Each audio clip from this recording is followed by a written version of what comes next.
Alexandre correndo aí para tirar o fone. Eu estava falando do Deserto dos Tártaros, o livro que você me indicou tinha a ver com o comentário anterior da Thaís, e aí eu vejo você agora aparecendo aqui na minha tela, mas para falar sobre o dia de ontem do presidente, que esteve no Santuário Nacional de Nossa Senhora Aparecida, chegou lá para celebrar o Dia da Padroeira do Brasil. Quando chegou, foi aplaudido e vaiado. Ele acenou à população, não fez discursos, comentários, nada, e participou de uma missa no começo da tarde, uma missa que teve um ponto interessante, né, em que o arcebispo fez uma referência sem dar nomes ali à presença do presidente. Como é que você avalia, então, isso? Boa tarde, Alexandre.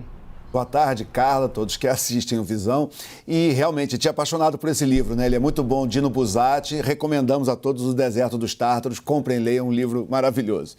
Bom, em relação ao que aconteceu ontem e essa tentativa de reaproximação do presidente Bolsonaro com o eleitor católico, vamos lembrar o seguinte, há vários segmentos católicos que historicamente estão ligados ao PT. Então você tem as comunidades eclesiais de base, você tem clérigos ligados à teologia da libertação. Então o PT, quando foi criado, ele já tinha na sua base alguns segmentos petistas, segmentos católicos importantes. E isso se mostrou ao longo das 4 eleições que o PT venceu para presidente, onde majoritariamente os católicos votaram com o PT, nas 2 eleições de Lula e nas 2 eleições de Dilma Rousseff. Na eleição de 2018, que deu um resultado diferente. Você teve meio a meio, basicamente, 50% votando em Bolsonaro e 50% votando em Haddad no segundo turno, enquanto que nos evangélicos ele deu uma disparada. Ele ganhou de 70 a 30 de Fernando Haddad. As pesquisas para 2022, elas estão mostrando que está havendo um refluxo e nós estaríamos voltando aos níveis anteriores, onde os católicos voltam a majoritariamente votar em Lula e votar no PT, algo como 60-30 de projeção para o segundo turno, enquanto que os evangélicos é que estariam empatados em 50-50.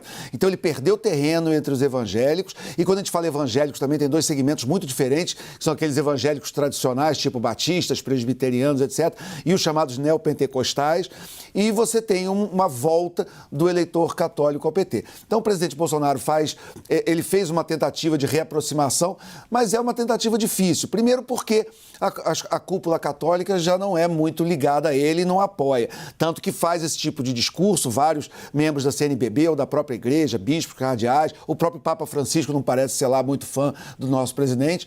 Então, ele tem uma certa dificuldade, primeiro, de penetração na hierarquia da igreja. Ele tem algum apoio naqueles segmentos que são chamados radicais tradicionalistas, o Opus Dei, TFP, enfim, mas são segmentos minoritários entre os católicos.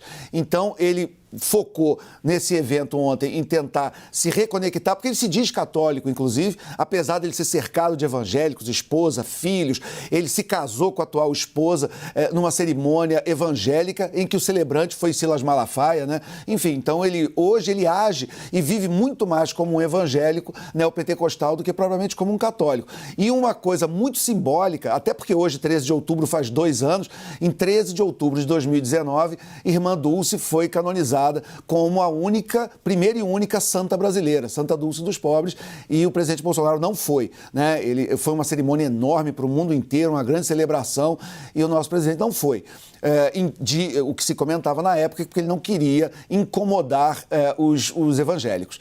Então, não é uma visita à Aparecida que vai apagar isso da memória dos católicos, que já tradicionalmente, desde várias outras eleições, já votavam majoritariamente no PT e em candidatos de esquerda.